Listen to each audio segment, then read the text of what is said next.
कभी धूप में कभी छाँव में, कभी हसरतों के मुकाम में, जिंदगी के हर पड़ाव में सलाम है हाँ तुझको जिंदगी।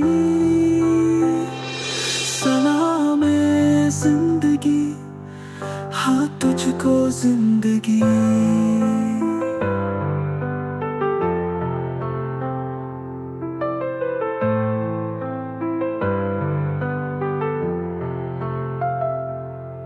कभी सपनों की उड़ान में, कभी जज्बों के तूफान में, जिंदगी के हर इम्तिहान में सलाम है हाँ तुझको जिंदगी। सलाम है जिंदगी, हाँ तुझको जिंदगी।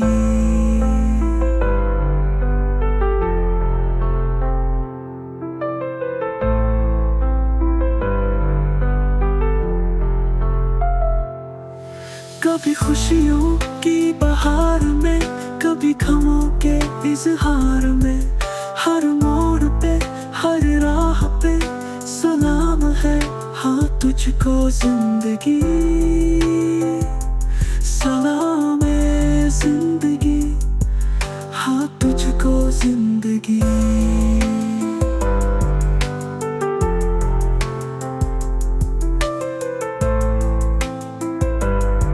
सलाम है जिंदगी, with सुख संग।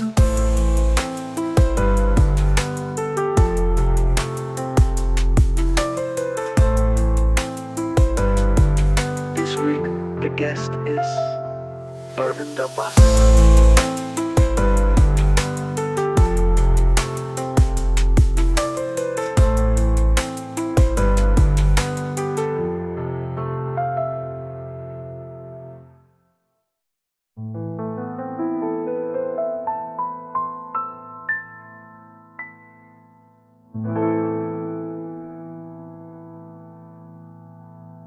नमस्ते, सत श्री अकाल, हेलो, आदाब और दुनिया भर के सभी भाषाओं में आप सभी को सलाम ज़िंदगी शो में शामिल होने पर बहुत-बहुत स्वागत।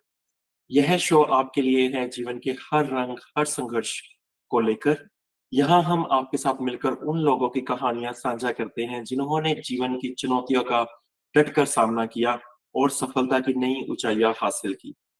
तो हमारे साथ बने रहिए और सुनिए प्रेरणादायक कहानियां सिर्फ सलाम ज़िंदगी पर।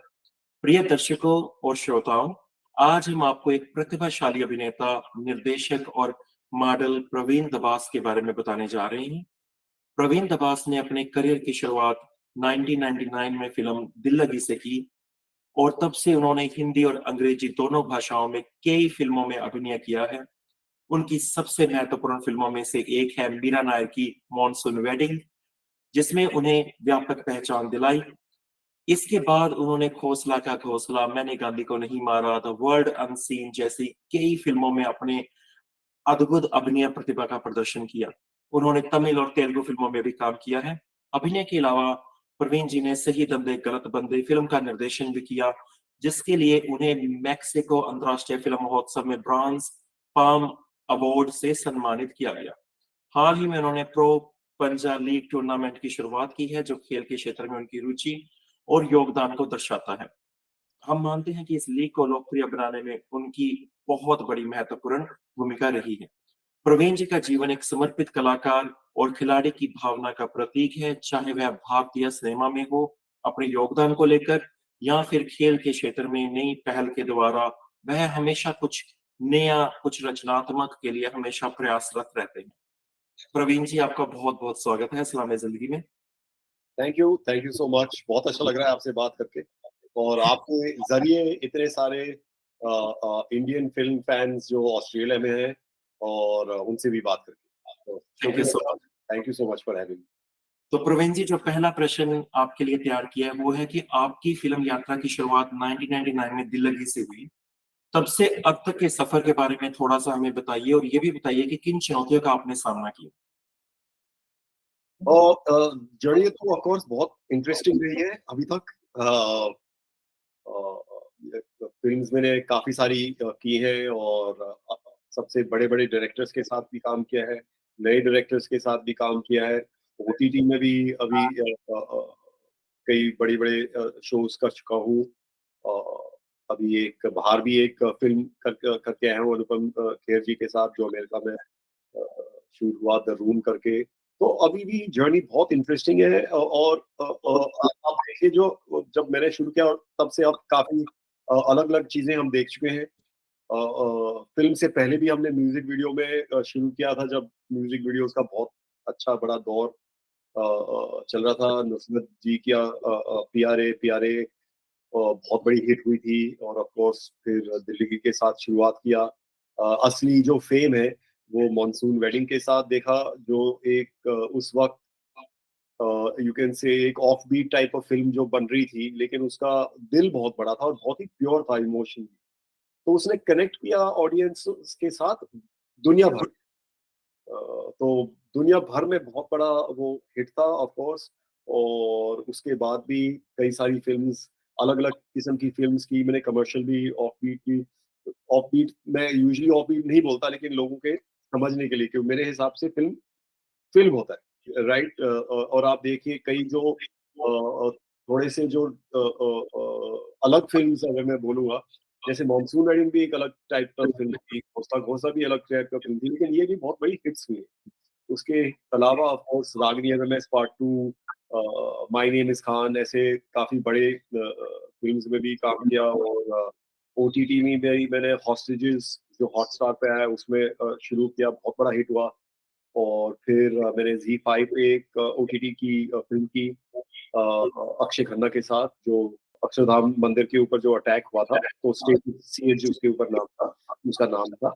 लास्ट टू लास्ट ईयर ही रिलीज़ हुई है और अभी लास्ट ईयर मेरी मेड इन हेवन सीज़न 2 में काफ़ी अच्छा यू कैन से वो था appearance in one of the episode me and Dia Mirza.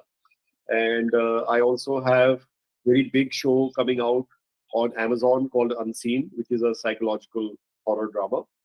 And I have a film coming out which is called Sharma Ji Ki Beti, which was released right now in the Mumbai Film Festival and is directed by Tahir Khurana and Tahira Khurana.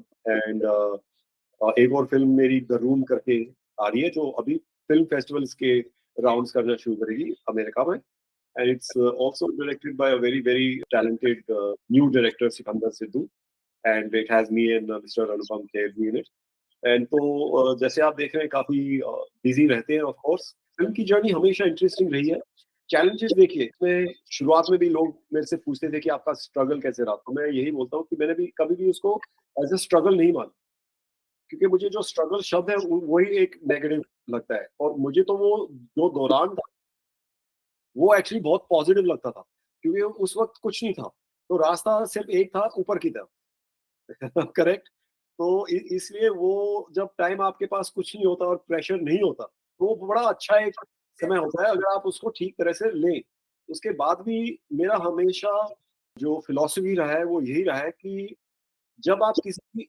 Project को हाँ करते हैं फिर उसके साथ obsessed हो जाएंगे उसके साथ ऑब्सेस्ड हो जाता हूँ और कोशिश यही करता हूँ कि अगर डायरेक्टर को 100% चाहिए तो मैं 150% तो उसके ऊपर काम वगैरह काफ़ी करते हैं और अलग-अलग किस्म के ऑफ कोर्स आपने देखा है रोल्स के उनका अप्रोच क्या होना चाहिए ये वो।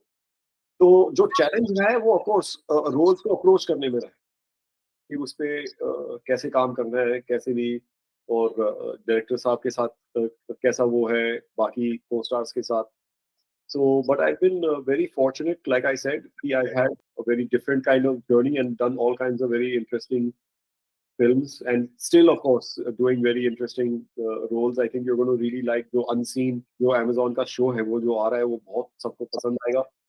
It is my first, you can say, psychological horror kind of project. So that was also very interesting for me. बिल्कुल जी, हम सभी इंतज़ार करेंगे आपके सभी प्रोजेक्ट्स का।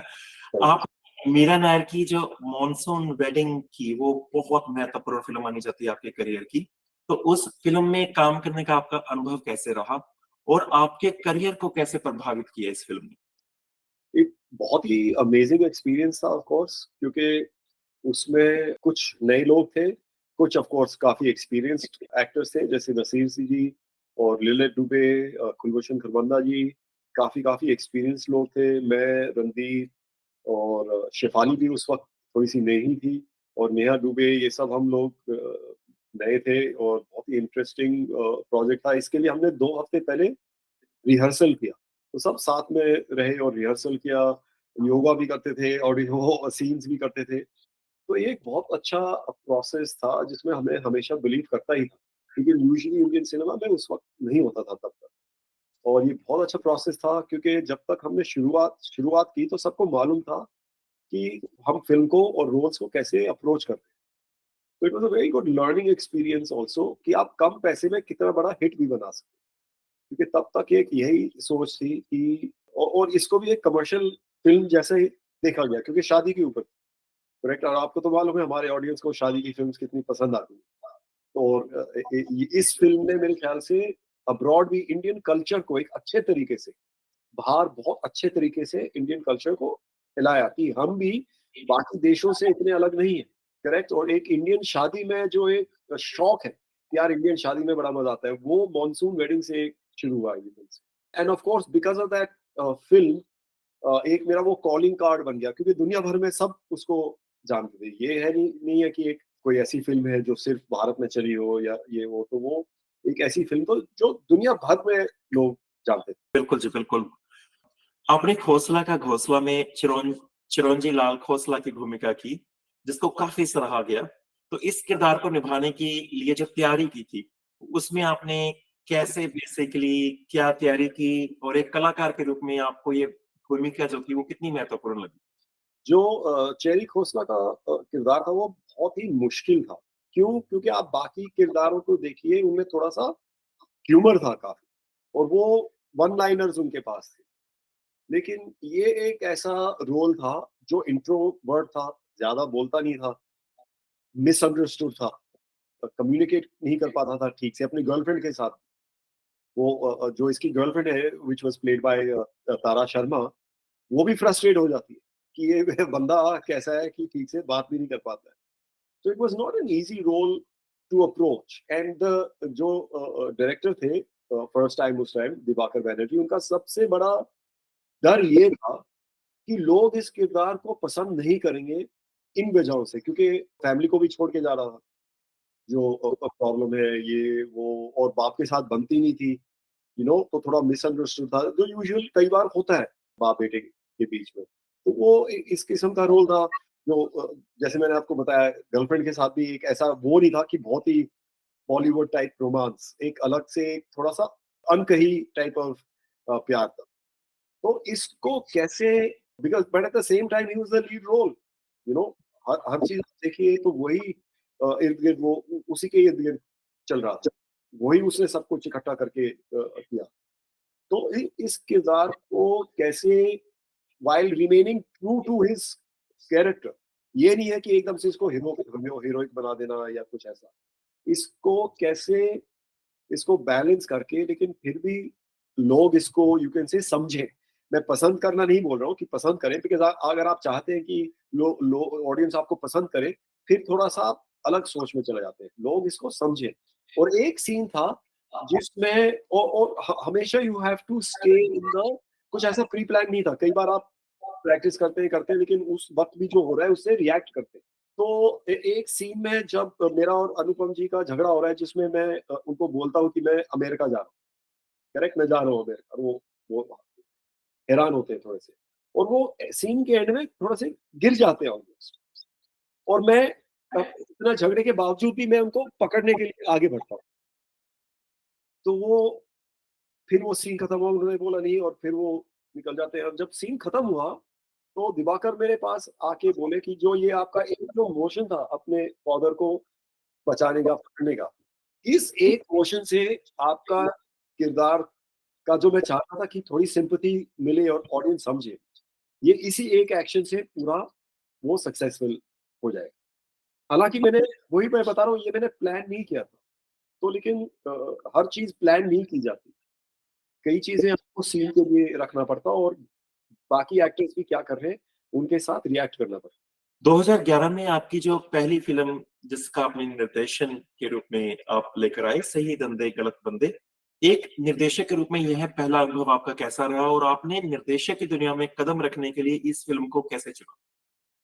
ये एक्चुअली मैं फ़िल्म लिख रहा था पहले, मेरा शौक था हमेशा कुछ ना कुछ लिखने का और ये मैंने लिखना शुरू किया जब फार्मर रिज़र्वेशंस का काफ़ी वो एक चल रहा था, जो फार्मर है उनकी ज़मीन लेके रिज़र्वेशन लॉ के बहाने से बिल्डरों वगैरह बिज़नेसमैन्स को दिए जा रहे थे। तो एक वो आइडिया है लेकिन मैं कभी भी एक डॉक्यूमेंट्री या प्रीची फ़िल्म नहीं बनाना चाहता। मेरा ये था कि इसको हम इंटरेस्टिंग कैसे बनाएँ और जिस गाँव में शूटिंग हुआ था उसी गाँव से मैं बिलॉन्ग करता हूँ और काफ़ी सारे मुझे हमारे गाँव से लड़के गलत बंदे आप कह सकते हैं निकले थे, जो गलत दिशा में चले गए थे, जैसा फ़िल्म में दिखाया जाता है। तो आइडिया मेरा ये आया कि अगर ये जो गलत बंदे हैं तो और गाँव में जो प्रॉब्लम है, अगर ये इसको सॉल्व करने की कोशिश करें तो कैसा स्टोरी आगे जाएगा।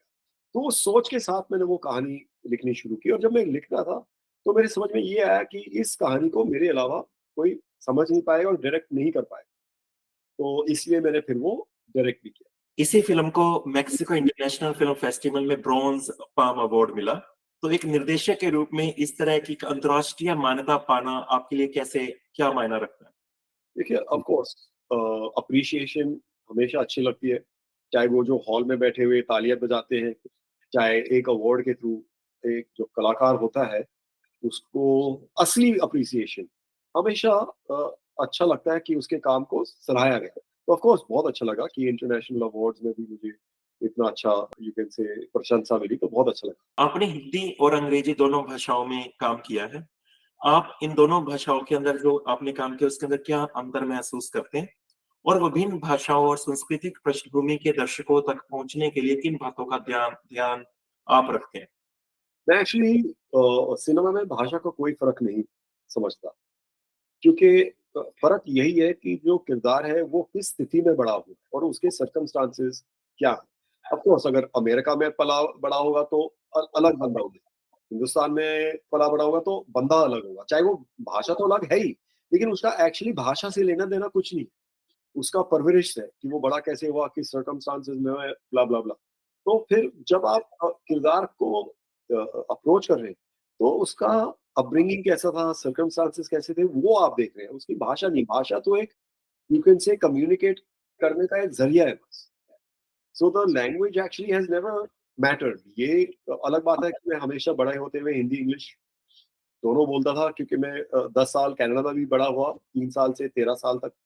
तो अंग्रेज़ी भी मेरी जो फ्लो वगैरह थी वो ठीक-ठाक है और हिंदी भी ठीक-ठाक है। तो दोनों भाषाओं में मैंने काम किया। इनफैक्ट मैंने एक मलयालम फ़िल्म और एक कन्नड़ा फ़िल्म भी की। तो उसका भी जो अप्रोच है वो सेम है। ऑफ़ कोर्स उनका लैंग्वेज बोलना बहुत मुश्किल है और वो थोड़ा-सा रट्टा और फर्रे-वर्रे लगा के पढ़ने पड़ते हैं। तो हो क्योंकि वो अदरवाइज़ बोले नहीं जाते बट लेकिन जो अप्रोच है कैरेक्टर्स को वो सेम ही है, चाहे कोई भी भाषा है। आपने 2023 में अपने प्रो पंजा लीग टूर्नामेंट को लॉन्च किया। खेल की दुनिया में इस कदम के पीछे आपकी क्या प्रेरणा थी? और आप इस लीग के माध्यम से क्या हासिल करना चाहते हैं? इसके पीछे देखिए मैं भी जब छोटा था स्पोर्ट्समैन था। अभी भी स्पोर्ट्स करता हूँ, चोटें लगती रहती हैं तो समझता हूँ एथलीट की जर्नी क्या है। मैं जब छोटा था तब बास्केटबॉल खेलता था, फिर किक बॉक्सिंग अच्छा लगा। पंजा ऑफ कोर्स तो सबने किया हुआ है। पंजा में जीता भी हूँ, हारा भी हूँ, तो वो एक मज़ा आता ही था। कॉलेज में भी जो भाई वगैरह थे वो काफ़ी स्ट्रॉन्ग होते थे, लोगों को हराते थे। तो किक बॉक्सिंग भी मुझे अच्छा लगता है, एमएमए भी, बॉक्सिंग भी मुझे बहुत अच्छा लगता है। तो लेकिन जब मुझे ये लगा कि मुझे एक स्पोर्ट में आना चाहिए स्पोर्ट प्रमोटर बन के, तो मुझे पंजा एक मेरे दिमाग में आया क्योंकि एक तो इस फ़ील्ड में कोई था नहीं। इसका ये लगा लीजिए माँ-बाप कोई था नहीं और एक ये मौका था कि इस फ़ील्ड में आके एक पूरा आप कम्युनिटी ऑफ एथलीट्स को उठा सकते हैं। अदरवाइज़ क्रिकेट तो चल ही रहा है, तब तक कबड्डी भी बहुत अच्छा चल रहा था, करेक्ट? तो एक ये मौका था कि एक तो जहाँ पे हमारे आने से फ़र्क पड़ेगा, करेक्ट? कि एक स्पोर्ट ऐसा है जिसके बारे में कितना प्रोफ़ेशन है, क्या हो रहा है, क्या नहीं है, ज़्यादा लोगों को मालूम नहीं है, हालाँकि इस स्पोर्ट के बारे में सबको मालूम है। तो वही सबसे इंटरेस्टिंग चीज़ थी कि पंजा सब समझते हैं, चाहे वो सड़क पर भिखारी हो, चाहे सबसे बड़ा बिज़नेसमैन हो, वो सब समझते हैं कि स्पोर्ट का जो बेसिक आइडिया समझते हैं। लेकिन प्रोफेशनली कैसे खेला जाता है, इसको मार्केट कैसे करना चाहिए, ये सब चीज़ें बहुत चैलेंजिंग, इसको इंटरेस्टिंग कैसा बनाया। तो ये हमने ऑफ कोर्स 3-4 साल लगाए पहले इसको प्लान वगैरह करने के लिए। 2020 में हमने इसको लॉन्च किया फेब 29 2020 को, जहाँ पे स्पोर्ट्स मिनिस्टर उस टाइम किरण रिजिजू जी थे, उन्होंने लॉन्च किया। विजेंदर सिंह जो हमारे इंटरनेशनल बॉक्सर है, ओलंपिक मेडलिस्ट, उन्होंने लॉन्च किया। बहुत बड़ा अच्छा स्टार्ट हुआ और फिर उसके 3 हफ्ते बाद लॉकडाउन हो गया था, जो जिसके साथ सभी जुटे। तो वो लॉकडाउन के बीच, दोनों लॉकडाउन फर्स्ट और सेकंड लॉकडाउन के बीच में हमने 2 बड़े इवेंट दोबारा किए। एक गेटवे ऑफ इंडिया के सामने, एक गोवा में कसिनो बोट के ऊपर, और ऐसे हमने कई सारे, और सेकंड लॉकडाउन के बाद फिर दोबारा काफी सारे इवेंट्स किए। एक सबसे बड़ा इवेंट किया हमने ग्वालियर फोर्ट के साथ। तो उससे काफी पहचान वगैरह होनी शुरू हुई और एक मोमेंटम सा बना, स्पेशली सोशल मीडिया पे। सोशल मीडिया पे हमारे लास्ट 1.5 साल में 500 मिलियन व्यूज आ चुके हैं, यूट्यूब, इंस्टाग्राम और फेसबुक को मिला के। तो बहुत अच्छा पॉपुलर हमने इसको पहले सोशल मीडिया पे बनाया, जहाँ पे रील्स पे लोगों को नजर आता था ये वो। और फिर लास्ट ईयर जुलाई में हमने इसको सोनी स्पोर्ट्स पे लॉन्च किया, 6 टीम्स के साथ पूरा प्रॉपर लीग बना के, और ये बहुत सक्सेसफुल हुआ, टचवुड। इसने 32 मिलियन यूनिक व्यूअर्स किया। यूनिक व्यूअर्स का मतलब इसका रीच 200 मिलियन के आसपास था। तो लोगों ने इसको बहुत सराहा, अच्छा लगा, बहुत पॉपुलर हुआ। और यू कैन से अभी हमारा सेकंड सीजन आएगा। ऑफ कोर्स पहले 2-3 साल हमेशा चैलेंजिंग होते। पहला सीजन से पहले ये था कि लोगों को कॉन्फिडेंस नहीं था कि इसको लोग स्पोर्ट समझेंगे, इसका प्रोडक्शन वैल्यू कैसा होगा, लोग देखेंगे नहीं देखेंगे। तो वो सब चीजें हमने फर्स्ट सीजन में दिखाया कि हमने इसका प्रोडक्शन कैसे करना है, और ये already world's biggest arm wrestling tournament बन चुका है। तो सेकंड सीजन और भी बड़ा होगा। और ये गाड़ी अभी स्टेशन से निकल चुकी है, यू कैन से, और ये आगे आगे स्पीड पकड़ती जा रही है। और एक पढ़ने का क्रेज मैं कह सकता हूँ कि पूरे देश में बहुत बढ़ रहा है। जहाँ पे पहले 50 बच्चे आते थे, आज 500 आते हैं। हमको रजिस्ट्रेशन बंद करनी पड़ती है, जहाँ पे पहले ये होता था कि यार कोई आए, आजकल रजिस्ट्रेशन बंद करनी पड़ती है। इतना वो हो गया है एक क्रेज। और सबसे बड़ा रीजन ये भी है कि इसका जो फाइनेंशियल एंट्री पॉइंट है वो बहुत लो है। ये एक किसी का भी स्पोर्ट है, ये लोगों का स्पोर्ट है, करेक्ट। ये कोई भी खेल सकता है। इसके लिए आपको स्पेशल बैट, स्पेशल जूते, पैड, रैकेट कुछ भी नहीं चाहिए। एक मोहल्ले में आप टेबल लगा दो, पूरा मोहल्ला खेलता है, करेक्ट। और इसमें एक वो जो एक थोड़ा सा प्राइड है कि यार मैंने हराया, ये वो प्रैक्टिस करते हैं। एक इसमें कला भी बहुत है, और तो मजा भी आता है। तो ये बहुत पॉपुलर ये रास्ते पे है कि और भी ये पॉपुलर होता जाए। बिल्कुल जी, एक्सीलेंट। एंड हम वेट कर रहे हैं सेकंड सीजन के लिए। आपने एक अभिनेता और निर्देशक के रूप में भविष्य को लेकर आप कौन सी फिल्मों को देखते हो? दोनों का प्लीज हमें बताइए। एक अभिनेता के रूप में आप कौन सी फिल्मों में काम करना चाहोगे, और निर्देशक के रूप में कौन सी फिल्मों का निर्देशन करना चाहोगे? एज एन एक्टर मुझे हमेशा, और जैसे मैंने स्टेटस सीएज में काम किया, तो पहली बार एक आर्मी ऑफिसर का रोल, तो बहुत अच्छा लगा मुझे। आर्मी की films as an army officer करना बहुत मैं करना चाहूंगा। और जब मौका मिलेगा तो वो मेरा एक you can say favourite genre है, कैटेगरी है। I would love to play an army person again, whether officer और एनीथिंग। वो उसका जो एक जो आर्मी पर्सनल का जो प्यार होता है कि अपने फैमिली वगैरह को छोड़ के अपने देश के लिए जा रहा होता है, फैमिली को भी याद करता है, देश के लिए भी लड़ना होता है। वो जो इमोशन है और जो एक सर्विस जो करते हैं कंट्रीज के लिए, उसका रिस्पेक्ट के लिए मैं चाहता हूँ मैं और ऐसे मिस करूँ। और एज अ दर्शक यू कैन से मैं हर हर किस्म की चीजें देखता हूँ। बस मुझे हॉरर देखना पसंद नहीं है, बाकी मैं सब कुछ देख लेता हूँ। हॉरर में नहीं नहीं देख पाता। और आप कौन सी फिल्मों का निर्देशन करना चाहोगे?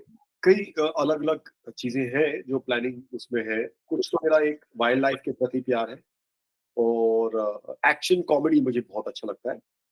और प्लस जो वॉर, जैसे मैंने आपको बताया, वॉर में नहीं बोलना चाहूंगा, लेकिन आर्मी किस्म की जो फिल्में हैं जिसमें अपने देश के लिए प्यार और देश के लिए देशभक्ति, जिनमें वो इमोशंस है, उस टाइप की फिल्म्स में जरूर करना चाहूंगा। स्पेशली इस जो जनरेशन है, स्पेशली उनके लिए, प्रश्न ये है कि प्रीति जिंदगानी के साथ आपका जीवन अब एक पारिवारिक व्यक्ति की भूमिका में है। तो करेक्ट। पिता और पति होने के नाते आपकी प्रायोरिटीज़ हैं, वो कैसे बदली है? और यह आपके काम पर कैसे असर डालता है? काम पे ऐसे असर डालता है कि पहले जब मैं सिंगल था, तो जभी भी फॉरेन शूट होता था, तो हफ्ते 2 हफ्ते वहीं पे रह जाता था। इधर-उधर घूमने, स्कूबा डाइविंग का शौक है, ये वो, और आजकल खत्म होते ही वापस घर आते। तो सबसे बड़ा तो ऑफ कोर्स ये फ़र्क पड़ा है, लेकिन विदिन द फ़िल्म इटसेल्फ ऐसा कुछ ज़्यादा फ़र्क नहीं पड़ा, क्योंकि उस टाइम भी बहुत पैशनेट थे अपने काम के लिए, अभी भी पैशनेट है। बस फ़र्क जैसे मैंने आपको बताया यही है कि एक काम खत्म करके घर आने का प्रेशर अभी ज़्यादा है। प्रेशर मैं नहीं बोलूँगा, एक चाह चाह ज़्यादा है कि घर आके घरवालों के साथ थोड़ा-सा समय बिताएँ। आप एक स्कूबा डाइवर और अंडर वाटर फोटोग्राफर भी हो, तो ये जो आपके शौक हैं, ये आपको मतलब कैसे इसने आपके जीवन के अंदर चेंजेस किए हैं? इसमें जब मैंने पहली बार स्नॉर्कलिंग किया स्कूबा डाइविंग से पहले, तो मुझे एहसास हुआ कि एक और दुनिया है, कितनी सुंदर दुनिया है, और हम एक कितनी सुंदर दुनिया में रह रहे हैं। तो एक तो जो प्रॉब्लम्स हैं, वो बहुत छोटी-छोटी नज़र आती हैं, क्योंकि आप रियलाइज़ करते हैं कि आप एक्चुअली बहुत दुनिया के उसमें बहुत छोटे हैं, और उतना आप मैटर नहीं करते जितना हम सब अपने आप को समझते हैं कि हम मैटर करते हैं। स्पेशली सोशल मीडिया के आने के बाद सबको लगता है कि 20,000 फॉलोवर आने के बाद हम बहुत वो हो गए इम्पोर्टेंट, लेकिन ऐसा नहीं है। जो लार्जर पिक्चर है उसमें हम इतने इम्पोर्टेंट नहीं है, और आपको जितना आप अपने लाइफ को एंजॉय कर सकते हो, काम भी ऑफ कोर्स बिकॉज़ एंजॉय करने के लिए पैसा चाहिए, और आपको अपने फैमिली का भी देखभाल करना है, बट जितना भी एंजॉय कर सकते हो हर चीज़ को, वो आपको करना चाहिए। और मेरे लिए एक स्कूबा डाइविंग एक ऐसा तरीका है जिससे मैं दुनिया भर में अलग-अलग जगह जाता हूँ, और एक ऐसी दुनिया देखता हूँ जो सब लोग नहीं देख पाते। एक कलाकार के रूप में अपने विकास की यात्रा के दौरान कोई ऐसा पल या अनुभव रहा है जो जब आपने खुद पर संदेह किया हो और उस समय खुद को आपने कैसे प्रेरित रखा? देखिए ऐसे टाइम आते हैं, चले जाते हैं, ये एक टेम्परेरी बहुत फेज़ होता है, और वो सबसे ज़्यादा मैं यही बोलूँगा कि उस वक़्त था जब मैं नया-नया आया था बॉम्बे। तो ऑफ कोर्स ये होता है कि क्योंकि लोग बोलते भी थे, "अरे! तुझे नहीं आना चाहिए था, तू क्या करेगा? वापस चले जा।" आपको किसी न किसी वजह से डिस्करेज करने की कोशिश करते लेकिन और कई बार ऑफ कोर्स ये थॉट्स आते थे, लेकिन हमेशा एक अपने ऊपर कॉन्फिडेंस था। मेरी जो एक्टिंग स्किल्स है और ये वो, और सही में मैं अपने आप को इंडिया में one of the best actors और ग्लोबली आल्सो, मुझे हमेशा अपने अंदर इतना कॉन्फिडेंस है, चाहे कोई भी एक्टर है, और मैं सबका रिस्पेक्ट करता हूँ। मैं ये नहीं कह रहा हूँ कि मैं उनसे अच्छा हूँ। मैं ये कह रहा हूँ चाहे कोई भी फ़िल्म हो, दुनिया में, कोई भी प्रोड्यूसर हो, कोई भी डायरेक्टर हो, कोई भी एक्टर हो सामने, करेक्ट? हमेशा यही निकल के आएगा कि परवीन का रोल बहुत अच्छा था, और इसलिए मैं जो रोल्स हैं वो सोच समझ के चुनता हूँ। क्योंकि मेरा जो उसमें यू कैन से पार्ट है, वो मैं चाहे कई बार कितना अच्छा करूँ, लेकिन कई बार अगर उनके दिमाग में ये है कि उन्होंने ज़्यादा ही अच्छा कर दिया तो इनका रोल एडिट कर देते हैं। आप समझ रहे हैं? कई सारी चीज़ें वो भी होती हैं। तो किरदार ऐसा होना चाहिए कि आप अच्छा काम करें और उसको सराहा जाए, उसको दूसरे के लिए या कुछ किसी और वजह से एडिट ना किया। आपकी राय में एक अच्छे अभिनेता या निर्देशक के लिए सबसे ज़रूरी गुण या कौशल क्या होने चाहिए? और सफलता पाने के लिए आप युवा कलाकारों को अगर कोई सलाह देना चाहोगे, तो क्या सलाह दे दोगे आप? सबसे पहले तो पेशेंस सबसे ज़्यादा होना चाहिए, और एक दूसरों एज़ अ डायरेक्टर दूसरों का व्यूज़ सुनने के लिए आपको ओपन माइंडेड होना चाहिए, लेकिन एक फ़िल्टर भी होना चाहिए आपके दिमाग में, कि जो आपको ठीक लगे आप वो रखो, लेकिन आप सुनो सब। और ये मैंने देखा मानसून वेडिंग के सेट पे मीरा नायर जी स्पॉट बॉय से लेके एक्टर से सबसे जाके पूछती थी कि आपको कैसे लगा ये सीन? क्योंकि सब ऑडियंस है, करेक्ट? तो आपके अंदर एक ओपननेस होनी चाहिए, और एक दुनिया समझने के लिए भी एक ओपननेस चाहिए। आप एक स्टूडियो में बैठ के सिर्फ फ़िल्म बना रहे हैं, फ़िल्म लिख रहे हैं, आपको दुनिया का तजुर्बा होना चाहिए। तो आपको जाके दुनिया एक्सपीरियंस करना चाहिए। बस में बैठिए, ट्रेन में बैठिए, रिक्शा में बैठिए, दुनिया घूमिए, सिर्फ 5 स्टार में मत रहिए। आप दुनिया घूमिए, चलिए, सिर्फ़ ये नहीं है कि दूसरी जगह गए तो टैक्सी में, गाड़ी में यहाँ से वहाँ नहीं, सड़कों पे चलिए। आप देखिए कि दुनिया कैसी है, लोग कैसे हैं सड़क पे। तो उससे आपका जो एक्सपीरियंस है, उससे आपको कैरेक्टर्स का समझ आएगा ज़्यादा और of course as an actor भी समझ में आएगा और एज़ अ डायरेक्टर भी आपको समझ में आएगा।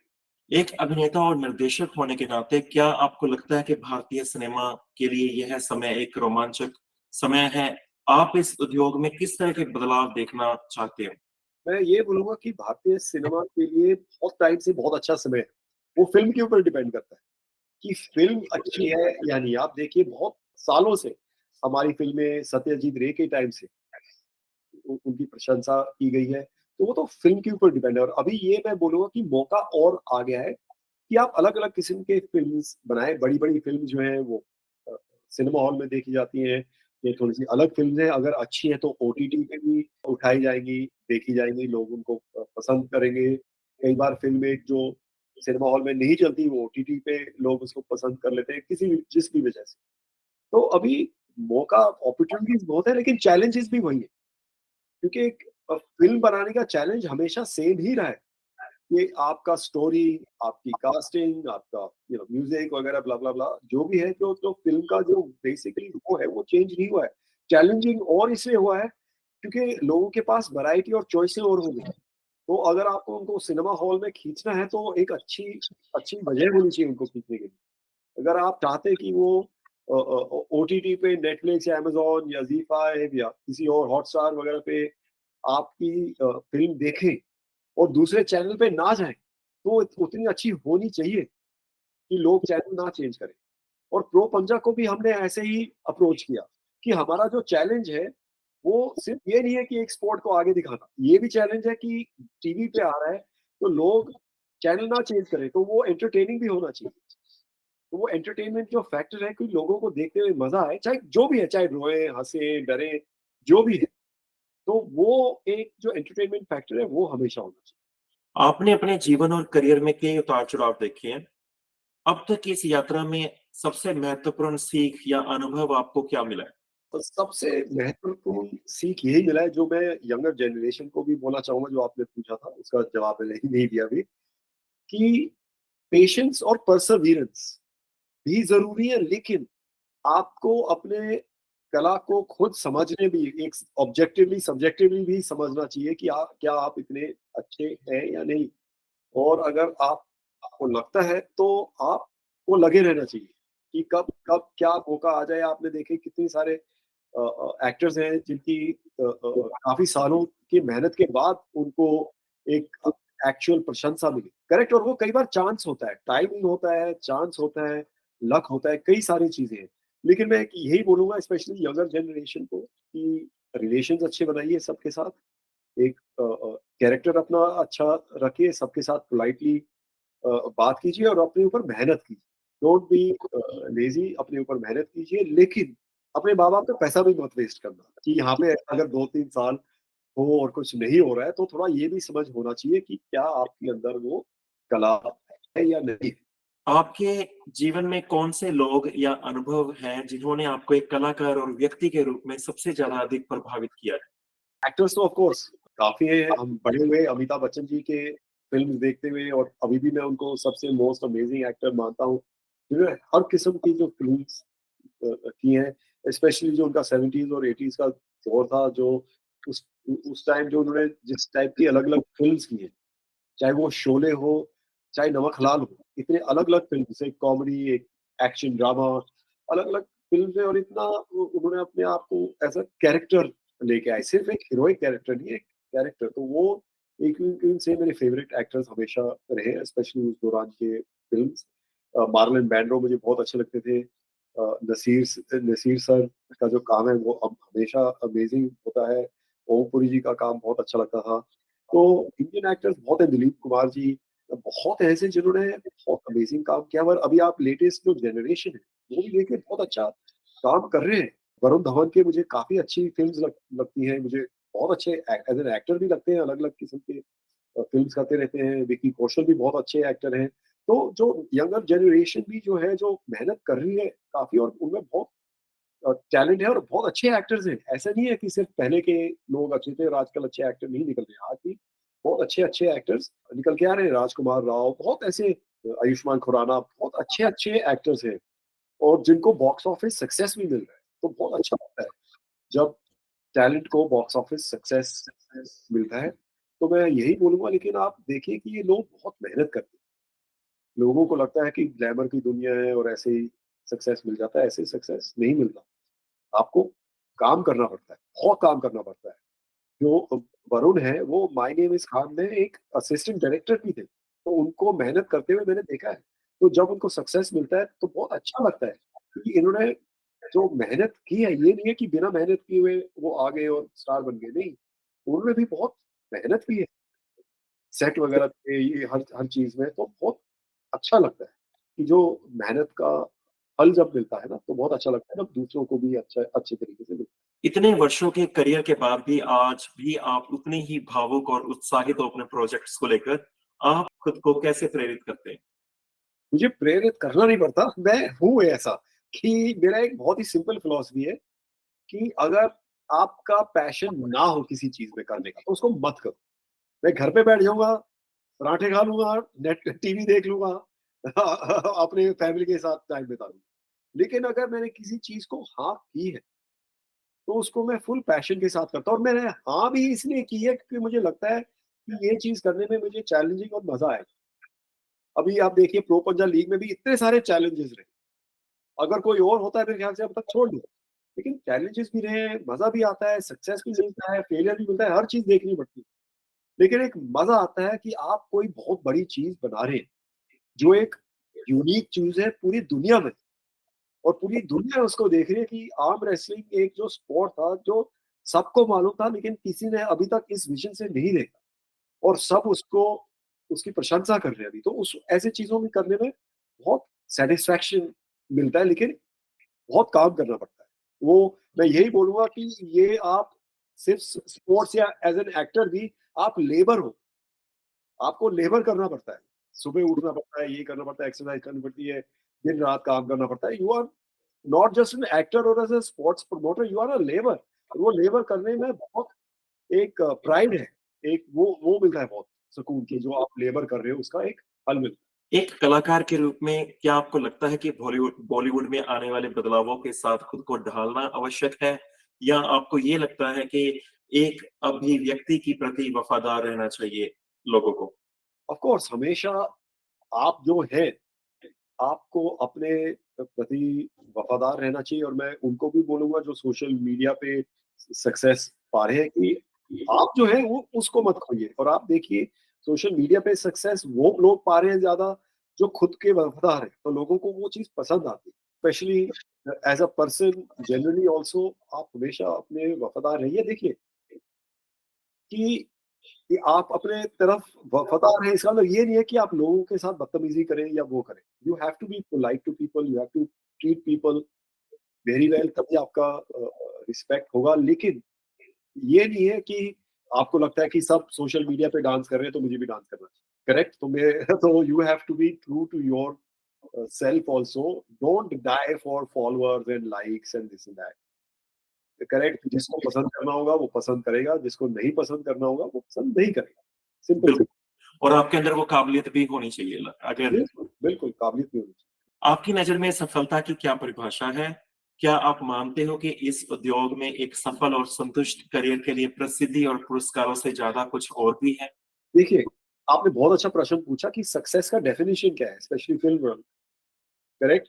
एक मैं कहूँगा एक working actor is the definition of success कि आप काम करते रहिए, आप पैसे बना रहे हैं, आप अपनी फैमिली का ध्यान रख रहे हैं और आपको जो करना है वो आप कर रहे हैं। हो सकता है कई बार आप देखिए हॉलीवुड में भी जिसको ऑस्कर मिलता है उसके बाद उसका करियर खत्म हो जाता है, आपको काम नहीं मिलता है। तो क्या वो डेफिनिशन ऑफ सक्सेस है कि आप एक ऑस्कर विनर हैं, लेकिन उसके बाद आपको काम नहीं मिला? करेक्ट? तो मैं ये बोलूँगा कि पुरस्कार भी इम्पोर्टेंट है, लेकिन कई बार मिलते हैं, नहीं मिलते हैं।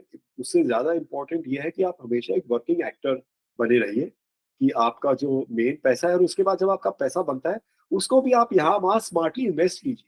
तो आपके हमेशा आपको ये नहीं है कि सिर्फ़ इसी से आपको अपना पैसा बनाना है। अगर आप स्मार्टली इन्वेस्ट करेंगे, फिर आप रोल्स भी थोड़े से स्मार्टली चूज कर सकते हैं। परिवार और करियर के बीच संतुलन बनाए रखना कभी चुनौतीपूर्ण होता है। आप दोनों की जिम्मेदारियों को कैसे निभाते हैं?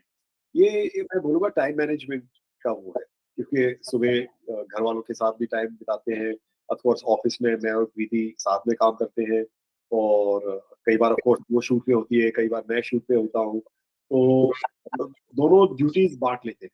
अगर जो नहीं है यहाँ पे, तो दूसरा बच्चों वगैरह का ध्यान रखना ब्ला-ब्ला-ब्ला वो सब, और हम काफ़ी लकी हैं कि हम इस ऐसे बिल्डिंग में रहते हैं जहाँ पे प्रीति की मम्मी और सिस्टर भी रहती हैं, तो बच तो काफ़ी यू कैन से जो एक ज़िम्मेदारी है बच्चों की, उनके साथ भी बाँट लेते हैं। चाहे वो चाहें या ना चाहें, लेकिन उनके साथ बाँट लेते हैं। आने वाले समय के अंदर आपके क्या लक्ष्य और योजनाएँ हैं? एक कलाकार और व्यक्ति के रूप में आप अपने भविष्य को कैसे देखते हैं? ऑफ कोर्स एक स्पोर्ट्स के नाते मैं ऑफ कोर्स प्रो पंजाली को और बड़ा करना चाहता हूँ, स्पोर्ट्स में और अलग चीज़ें करना चाहता हूँ। एज़ अ कलाकार हमेशा मैं चाहता हूँ कि जो इंटरेस्टिंग रोल्स हैं, वो ऑफ कोर्स मुझे ऑफ़र हो, क्योंकि आप कर तो वही सकते हैं जो आपको ऑफ़र होती है। तो ये चाहूँगा कि वो मुझे ऑफ़र हो, और ऑफ़र तब होते हैं जब आप हर अपने प्रोजेक्ट में अच्छा काम करते हैं, तो उसको देख के फिर आपको दूसरा तो एक मुझे चैलेंजिंग काम करना अच्छा लगता है। ऑफ कोर्स मुझे हमेशा यही लगता है कि अभी करियर काफ़ी आगे है, अभी मुझे बहुत कुछ करना है अभी, और भी कई किस्म के रोल्स और भी और दुनिया भर में, ऐसा नहीं है कि सिर्फ़ इंडिया में। मेरा ये है कि मुझे दुनिया भर में अलग-अलग फ़िल्म्स करनी है, अलग-अलग लोगों के साथ काम करना है, अलग जॉनर फ़िल्म्स में काम करना है। तो एक वो भूख अभी भी है, एक यू कैन से पैशन अभी भी अच्छा काम करने का। हम प्रवीण दबास जी को उनके भविष्य के प्रयासों के लिए शुभकामनाएँ देते हैं। प्रवीण जी, आपने अपना बहुकीमती समय में से कुछ समय हमारे लिए निकाला, उसके लिए बहुत-बहुत धन्यवाद। हम आपके काम के माध्यम से दर्शकों और प्रशंसकों को आप इसी तरीके से प्रेरित करते रहोगे, ये भी उम्मीद करते हैं। Thank you so much. धन्यवाद। थैंक यू सुरजीत, बहुत अच्छा लगा आपसे बात थैंक यू।